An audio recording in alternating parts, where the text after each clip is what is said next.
ကျွန်တော်ရဲ့ social လူမှုမီဒီယာကချစ်တော်ဆွေမျိုးမိတ်ဆွေပြည့်တဲ့အပေါင်းတွေ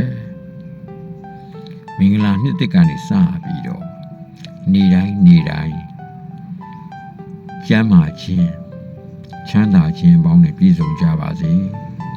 ဘေးရန်ဥဒမြကင်းငြိမ်းကြပါစေမေတ္တာအာတိတစုမုံပထနာပို့တာပြီးတော့ခဏတော့ကျွန်တော်social media online platform တွေကနေပြီးတော့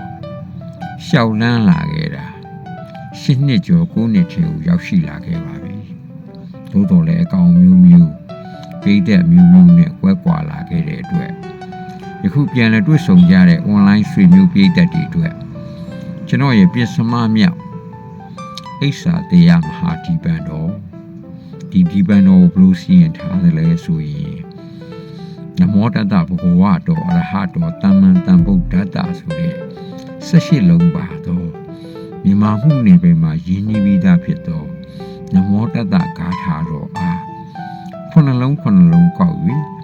ဗာမဲ့ဆရာတော်ရဲ့နီလန်းမူတိုင်းစီရင်ထားသောအင်းတော်မြတ်ဖြစ်ပါတယ်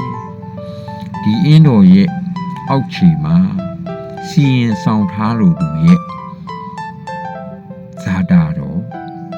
အဲ့ဒီမူလဇာတာရဲ့ဘေးမှာနက္ခတ်ဇာတာဖြင့်ဝင်းရံပြီးတော့အထူးစီမံပြီးကျွန်တော်စီရင်ပေးပါတယ်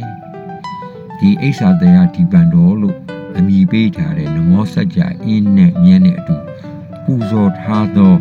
နမောစัจ जा ဖျောင်းနိုင်ကိုသုံးဆွဲခြင်းအပြင်ဂျိုစီဂျိုနှင့်တသာအညံ့အတိုက်ခိုက်ဘေးဥပတ်အန္တရာယ်အပေါင်းမှကင်းဝေးပြီးတော့စံစာတာလက်ရှိတနာတိတ်ဒီပေါင်းမြောက်နိုင်ပါတယ်ကျွန်တော်ကိုယ်တိုင်ကိုကြအိမ်မှာပဲကျွန်တော်ဒီလိုပဲပူဇော်ခဲ့တယ်လို့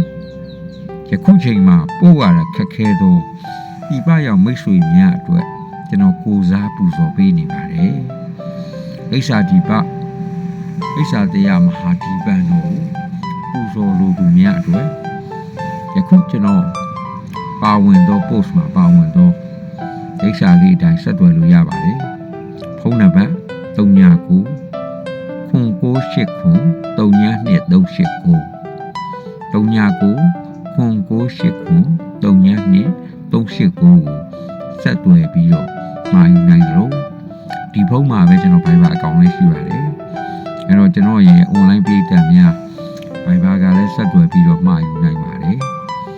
ဒီနေ့အိဆာတရားဒီပန်ကိုကျွန်တော်ဥစွာပထမမိတ်ဆွေဦးလက်ဆောင်ပေးပြီးတော့စံတက်ခဲ့ပြီးပါပြီ